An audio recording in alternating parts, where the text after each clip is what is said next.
I could also tell you, I don't know whether you've ever heard the story of the monk. No, no, no. Yep, that's a yes. No, no. I haven't I heard the don't think story. the other two have heard it though. No, I haven't. Have you Just not? don't. No. Do you want to hear the story I of the do. monk? Yeah, it sounds interesting. Right. So, one day. Oh, right, I'm back. Yeah, Alex, you'll like this. I'm about to tell the story of the monk. Oh, I fucking love this story. Yes. Right, anyway, should we hop into a game and I can say it all in game? Okay, anyway, so, Cool. the monk story. There was this guy driving along in his car on a road, and then all of a sudden his car breaks down.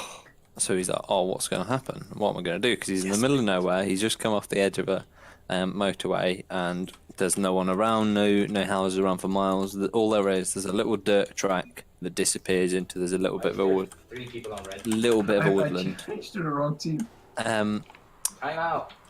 But yeah, anyway, so he goes down this dirt road, he keeps walking, about 10 minutes later he comes across a monastery.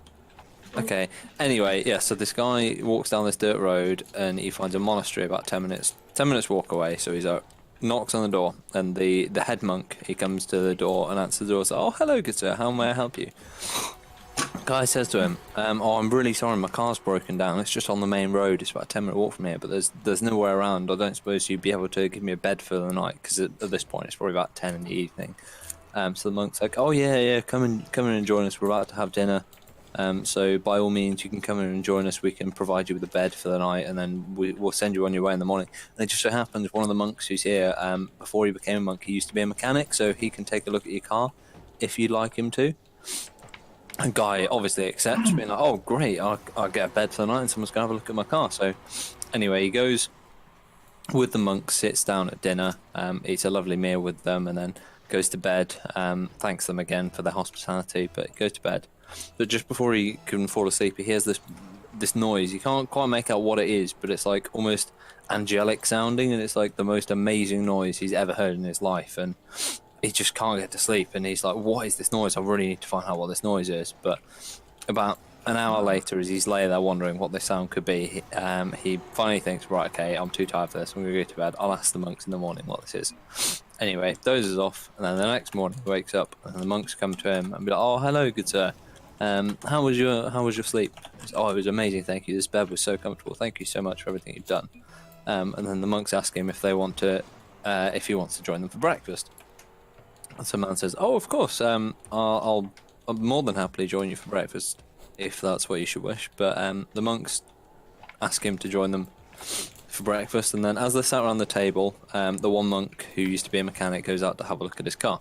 And then while they're doing that, the man asks, so I've got to ask, last night before I went to bed, I heard this noise. It was, I don't know what it was, I've never heard it before in my life, but it was the most amazing sound I've ever heard. Don't suppose you know what it is, do you? Head monk says to him, why yes, actually, I do know what that is. That's our, we have that. It's in one of our rooms down in the lowest floor of the building. However, we're not actually able to tell you what it is because you're not a monk, and it's one of our secrets, and we're just not allowed to share it with people who aren't a monk. Matt says, oh, okay, that's okay. Slightly annoyed that he's not going to find out what this noise is. But he's like, oh, I'm probably never going to come back here anyway, so why does it really matter? Oh, come on. Take a break from the story. Oh, fuck. If I'd have scored that. But yeah, either way, so man's like, right, okay, I won't ask any more about it, I'll just finish my breakfast. Anyway, finishes his food, and the mechanic who turned monk comes to him and says, oh, okay, I've had a look at your car, and then he tells him everything that was wrong with it, and he's fixed it for him, and sends him on his way. And the man's like, oh, you sure you don't want any money for it? No, we can't accept money, that's part of what we do as monks. So anyway, the man's really grateful, gets sent on his way, goes home, thinks nothing of it, drives home to his family and gets on with his normal life, working and seeing his kids and everything. But either way, so anyway, like a week goes by, he's sort of thinking about this noise that he heard when he was at this monastery, but doesn't really know what it is, and realizes that he's not going to find out because he's not a monk, and he's probably never going to go back there, so he just doesn't say anything more of it. But anyway, 3 years later, the same guy happens to be driving down the same stretch of road, and his car breaks down again. So I remember You this. should have bought a new car by now.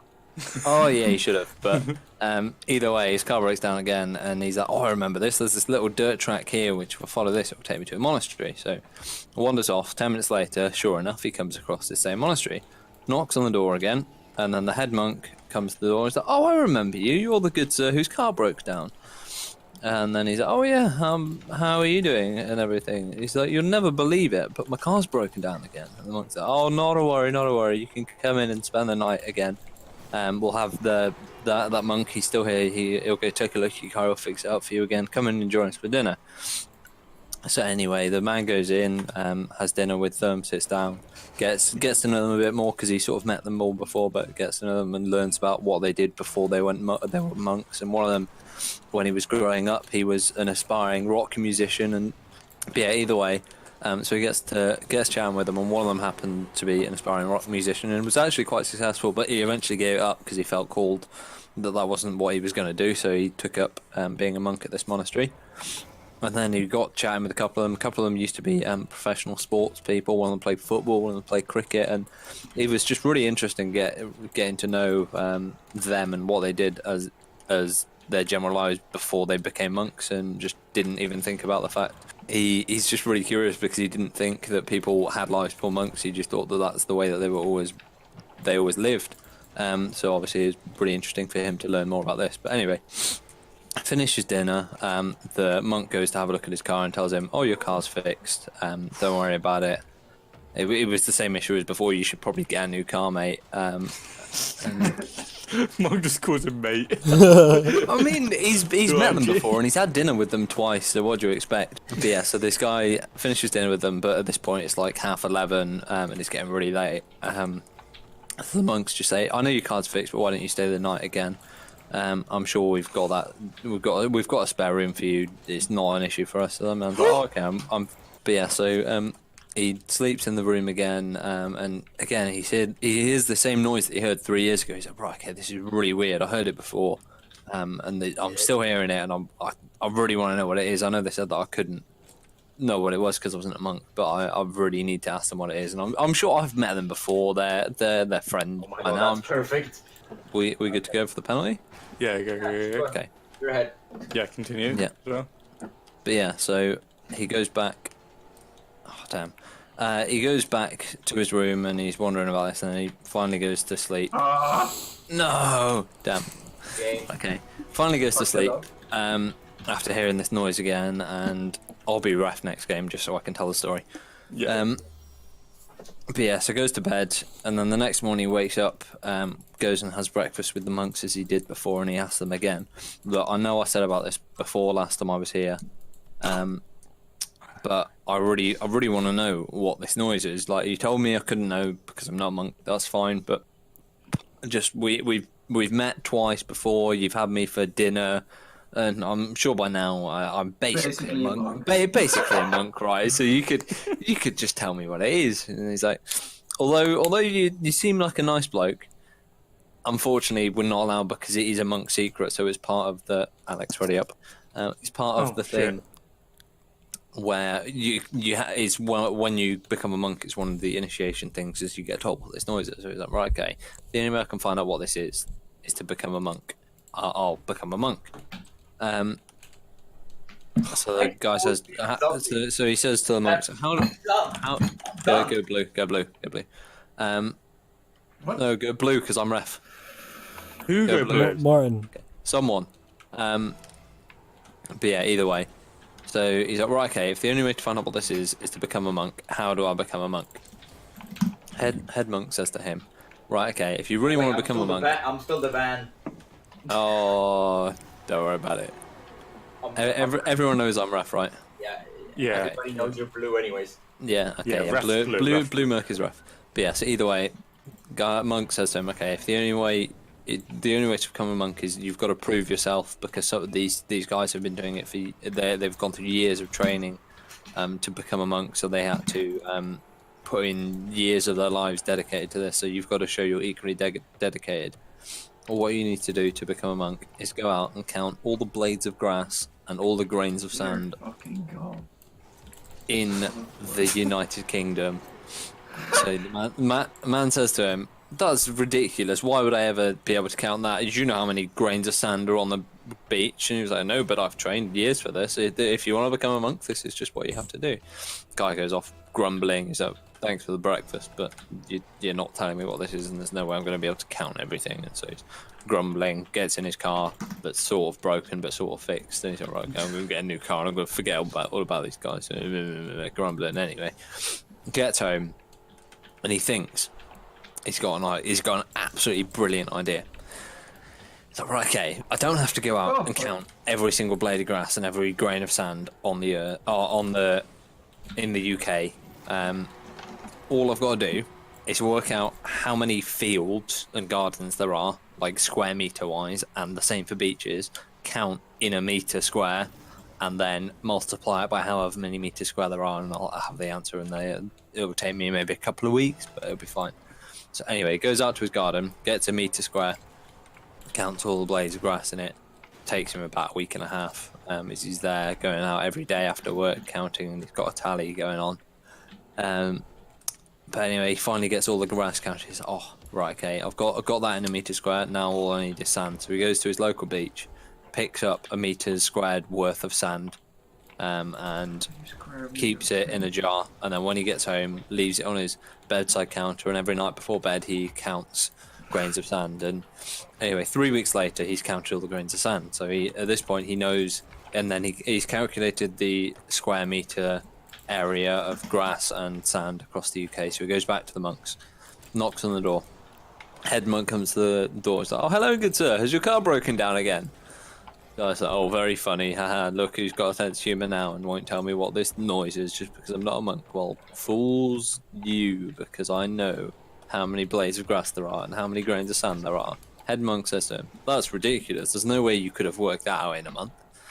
So the guy says to him, no, all you said was I had to work out how many blades of grass and how many grains of sand there were in the UK, and that's what I've done. You didn't say anything about how I was supposed to do it, how long it was supposed to take.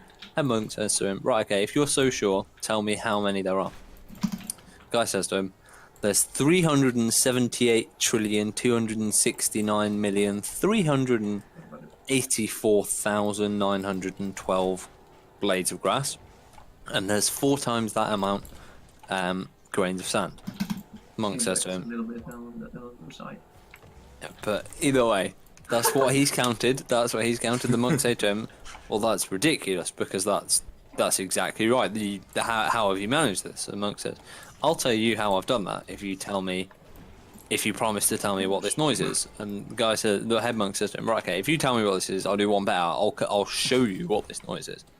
Guy says to him, perfect. So then he explains how he counted in a meter square and then calculated the area. And the head monk says to him, that's just brilliant. I can't believe none of us have ever thought of doing that before.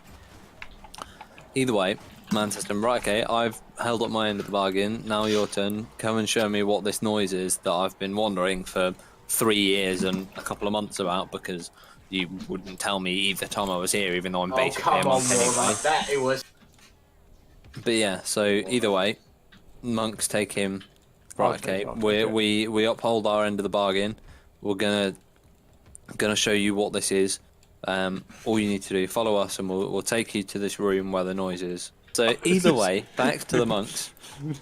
They take him down this corridor, and he's walking for what seems like forever. This corridor just keeps going and keeps going, and it's just disappearing into the darkness. There's a couple of candles on the wall that they have to light to be able to see where they're going. But the guys following the monks, like, they know where they're going. They're going to show me what this. I'm finally going to know what this sound is. They're going to show me. So either way, they're walking down this corridor. And they just keep walking and walking, and 5 minutes later, they're still walking, and then eventually they get to a spiral staircase. So anyway, on they go. Take a step down. Take the steps down this spiral staircase, and they're walking down and down and down. And it's one of these really old medieval tower type things, and they keep going down this tower, and they're still going down these steps. I don't quite know how he's gobsmacked at how long it's taken to walk down these stairs. But either way, a couple of minutes later, they're finally to the bottom. Head monk gets out a torch from the wall. Yeah, so the monks take him down, light a torch, and they hold it and carry it. down, because after they've got down the spiral staircase, there's another corridor that they've got to go along. But this one's not as long as the first corridor. It's probably about half as long. So a couple of minutes later, they're at the end of the corridor, and he sees this door, this massive oak door that's probably about 20 foot high, 10 foot wide, and doesn't quite know how. No one's noticed that there's this massive door here, and just doesn't know how he hasn't noticed it before. But sorry, It's all good. I need some water. Jeez. So either way, he gets to this massive oak door, 20 foot high, 10 foot wide, and it's like intricately carved. Everybody ready up. It's the most ornate door. Like it's taken years to craft this probably, and then the metal brackets holding it on are unbelievable. And he's like, "This is just like the most amazingly designed door. It makes sense that the most amazing sound I've ever heard is going to come from behind this." So anyway, he takes him. But yeah, so either way, he gets to this door and then he turns the handle, and it's locked. He's like, "Ah, very funny. Let me into this room because I've told you my end of the bargain. So you said that you'd show me where this was." So either way, he takes him into takes the head monk to him. Yeah, so he takes him. The head monk takes him into a side room, and then he goes and he's got a shelf and he's got a key on it, and he opens up this door, puts this key in the lock, and there's like a massive thud. Yeah, takes him into this room, gets the key, puts the key in the lock and turns. There's like a massive thud as this bolt gets moved out of the way. But then he finally pushes this massive door. It weighs an absolute ton, and he pushes it out of the way, and then finally he opens this door. And behind it, there's another door, but this time it's made of stone. But the guy says to the monks, "Oh, come on, I've just spent all this time walking down all these stairs and through all these corridors, and I open this door, and there's another door behind it. What are you, come on, like, stop joking with me now." Monk says to him, no, don't worry, look, there's a key there on the right. So anyway, he takes the key to the stone door, again, 20 foot high, 10 foot wide, and he unlocks this door, pushes it open with an almighty push, but because it's stone, it takes a couple of them to push because it's heavier than the oak door. Behind this stone door, there's another door made of bronze. Right, okay, how long is this going to go on for then? And anyway, it carries on and on and on. So after this bronze door, there's a door made of steel, and then a door made of iron, and finds a door made of silver and gold, and then it goes on through all the precious metals, and then some gemstone set doors. So there's doors with emeralds, rubies, sapphires, all this, and they're getting more and more impressive as he goes through. And he's just wondering how long it's taken them to make all these doors and have them set, and how much money it's cost, considering they don't accept money because that's how they live. But finally, this goes on for a couple of minutes, and they finally get to a door made of solid diamond. Like, this is like pure. Oh, it's gonna have cost billions of pounds to make this door. But it's made of solid diamond, and head monk says to him, That? You can't even make diamond that big. Shut the fuck up. it's just multiple diamonds. It's multiple diamonds made like together, formed together. So But just a bunch yeah, of it's like a door made of diamonds, not one my massive God. diamond. Jeez. Just a solid crystal. Come on, be realistic. You're talking about being realistic. Alright, Oh, carry on, carry continue. on. But yeah, so he goes through, and then the head monk says to him, right, okay, this is the final door. Are you sure you want to find out what this noise is? And the guy says to him, do you think, at this point, after 3 years of waiting, a month of going counting stuff, about half an hour of wandering through corridors and going up and down stairs and all this, I don't want to find out what this noise is? Monk says to him, fair enough, you've got a point. Hands over the key to this final door. Monk puts the key in the door, opens the lock, and takes all the monks, because it's made of diamonds, which are obviously very dense. So this door weighs a lot, so they all heave and push open this final door, and here it is. Here's what he's been waiting for 3 years and a month, and about half an hour of walking through corridors and down stairways and everything. And he finally finds the source of this most amazing noise he's ever heard in his life. It's me. But he can't tell you what it is, because you're not a monk. Oh, fuck. Oh, fuck off! Oh my god, I hate you. That I story. sat through all of That that story. for that. Are you That fucking story kidding me? is Like the story of the night. Yep. I thought it was gonna be like the door's opening. What's the sound? I thought it was gonna be that, and I was like, No. have you heard the sound yet? Because he was so fucking like dumb with his own. Oh, I fucking Oh. hate you.